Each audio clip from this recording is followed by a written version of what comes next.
स्वागत है गे लव दुनिया में। चैनल को सब्सक्राइब करें और हमारे प्यार भरे परिवार का हिस्सा बने। अगले दिन फिर शाम को जब दोनों चेतन और युग स्टेशन पर मिले तो एक पल के लिए दुनिया थम सी गई। इस बार स्टेशन खाली नहीं था। लोग आ जा रहे थे, गाड़ियों का शोर था, पर इन दोनों की निगाहें बस एक दूसरे में अटक गई थीं।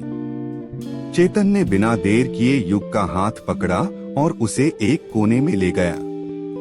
धीरे से उसकी आंखों में झांकते हुए बोला, युग, मेरे दिल में भी तुम्हारे लिए वही जज्बात हैं, वही प्यार है जो तुमने कल बताया था।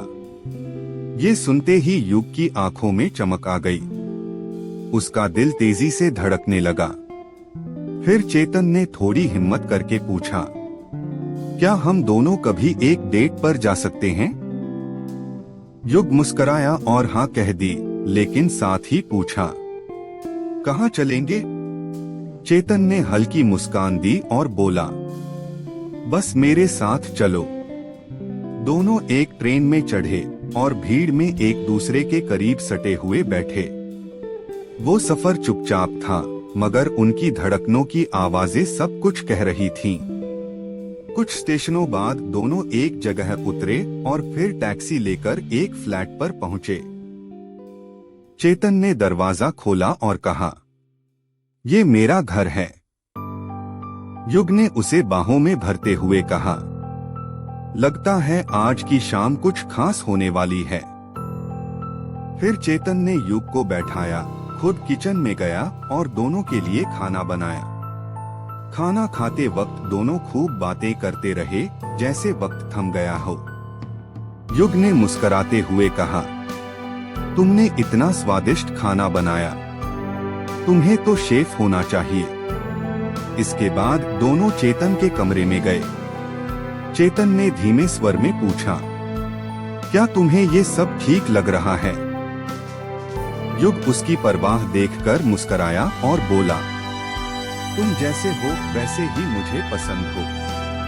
हाँ, मुझे सब मंजूर है। चेतन बिस्तर पर युग के पास बैठ गया और धीरे से बोला, ये मेरा पहला अनुभव है। मैंने पहले कभी किसी को इतने करीब से नहीं जाना। युग की आंखें नम हो गईं। मेरा भी ये पहली बार है चेतन।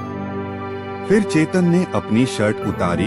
उसकी मजबूत मांसपेशियां और तराशा हुआ शरीर देखकर युग की सांसें तेज हो गईं। युग ने भी अपनी शर्ट उतारी। उसका गोरा बदन, उसकी मासूमियत, सब कुछ बस मोहक था। धीरे धीरे चेतन ने युग की गर्दन पर हाथ रखा, उसे सहलाया। युग की आंखें बंद हो गईं। ये स्पर्श उसके दिल तक उतर रहा था। फिर चेतन ने उसे गले से लगाया और दोनों बिस्तर पर लेट गए। उनके सीने अब एक दूसरे से सटे हुए थे। धड़कनें एक राग में बजने लगी थीं। कमरे में एक भीनी सी गर्माहट फैल गई थी, जैसे बारिश के बाद मिट्टी की सौंधी खुशबू हो। धीरे धीरे सब कुछ एक नई शुरुआत की ओर बढ़ा, बहुत सहज, बहुत संजीदा। कुछ देर बाद सब शांत हो गया। सिर्फ उनकी सांसें थीं, जो एक लय में चल रही थीं। फिर दोनों ने नहाया और आराम से एक ही कंबल में सोने चले गए। रात के सन्नाटे में चेतन ने युग का हाथ पकड़ा, उसकी आंखों में देखा और धीरे से पूछा, मैं नया हूँ इस सब में। आज की डेट कैसी रही? क्या मैं ठीक था? युग ने उसकी तरफ मुड़ते हुए कहा, आज तक मुझे इतनी शांति कभी महसूस नहीं हुई थी। ये सबसे सुंदर दिन था। आई लव यू चेतन। चेतन ने मुस्कुराते हुए जवाब दिया, आई लव यू।